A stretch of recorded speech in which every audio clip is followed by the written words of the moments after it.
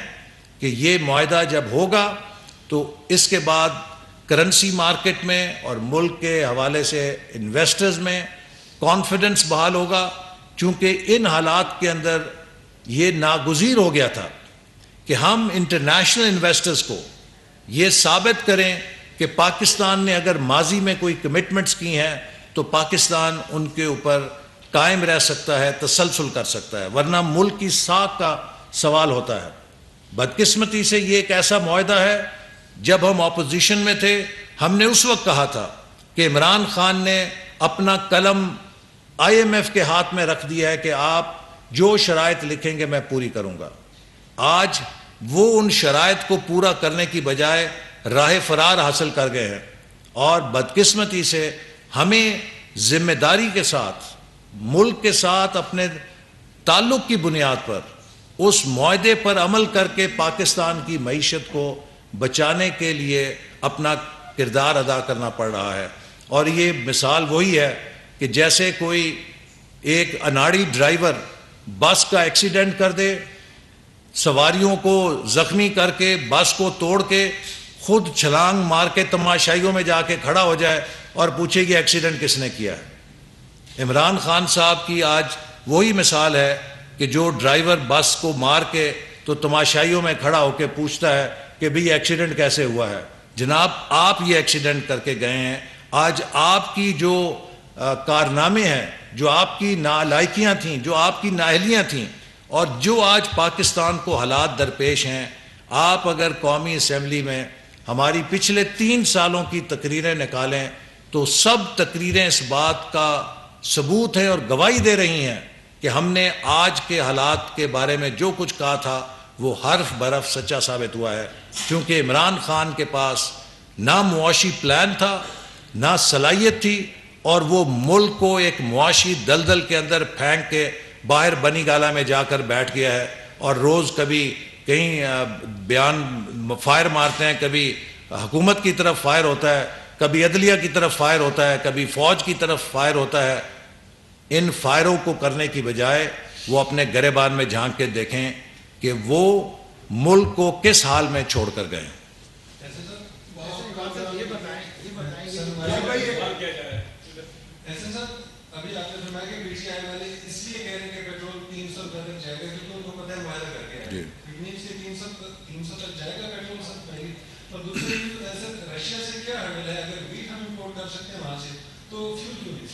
دیکھیے, جو میں آپ سے کہا نا کہ وہ معاہدہ جو کر کے گئے تھے, اس بارے میں مفتاح اسماعیل آپ کو کہہ چکے ہیں کہ جس حالت میں انہوں نے معاہدہ کیا ہے وہ تو پٹرول کو انٹرنیشنل لیول پہ لانے کے علاوہ اس پہ ڈیوٹیاں لگانے کا بھی وعدہ کر کے گئے ہیں. اور ہم IMF سے یہ بات پہ نیگوشیٹ کر رہے ہیں کہ ہم قوت خرید پہ تو پٹرول بیچ سکتے ہیں, لیکن اتنے اضافے کے بعد اس پہ مزید ڈیوٹی لگانے سے معیشت میں مزید دباؤ آئے گا, تو اس کو ہمیں سٹیگر کرنا چاہیے. ہم سب کچھ اکٹھا نہیں کر سکتے, اور شاید یہ ہے کہ اگر پٹرول کی قیمتیں انٹرنیشنلی تھوڑی کمی آنی شروع ہوئے تو اس سے پھر قیمت نیچے بھی آنی شروع ہو جائے گی. تو اس وقت جو صورتحال ہے یہ PTI کو اچھی طرح معلوم ہے کہ وہ کیا معاہدہ IMF سے کر کے گئے ہیں, اور میں ہر پاکستانی کو کہوں گا کہ وہ اس معاہدے کو ضرور پڑھیں, اس کے اندر انہیں سب سوالوں کے جواب مل جائیں گے. ہاں جی, ہاں, رشیا سے جو فیول امپورٹ کی بات ہے اس میں دیکھیے ہم اس وقت جس صورتحال میں گھرے ہوئے ہیں, پہلی بات یہ ہے کہ انڈیا اگر امپورٹ کرتا ہے تو انڈیا آج نہیں کر رہا, وہ بہت پرانا فیول امپورٹ کرتا ہے, اور اس فیول کے حساب سے ان کے پاس ریفائنریاں بھی اس پیکس کے اوپر لگی ہوئی ہیں جو رشین آئل کو پروسیس کر سکتے ہیں. تو اس لیے ہمارے اوپر یہ ہے کہ ہم ان ریفائنریز کو اگر ہینڈل نہیں کر سکتے ہیں تو اس کو وہ ایک ایشو ہے, لیکن ساتھ کے ساتھ جو سینکشنز ہیں ہم اگر ان کو اس وقت کھل کے مخالف کریں گے تو پھر ہم پہ یہ بھی ایک دباؤ آ سکتا ہے کہ وہی ممالک جو ہیں IMF کے ذریعے ہم پہ مزید دباؤ ڈال سکتے ہیں. تو ہماری جو اس وقت سپیس ہے پاکستان کی وہ بدقسمتی سے بہت محدود عمران خان صاحب کر کے گئے ہیں, اور انشاءاللہ مجھے امید ہے کہ ہم نے جو اتنے کڑوے اور سخت فیصلے ملک کے خاطر کیے ہیں, آنے والے دنوں میں ان کے انشاءاللہ نتائج مثبت نکلیں گے اور ملک کی معیشت میں رفتہ رفتہ سنبھالا نظر آئے گا. سر, یہ آپ نے جو جس بھی پیکیج کے ساتھ یہ گورنمنٹ لی تو ایک اور پیکیج آپ کے سامنے تھا, اس کو آپ نے کرنا ہے IMF کے ساتھ.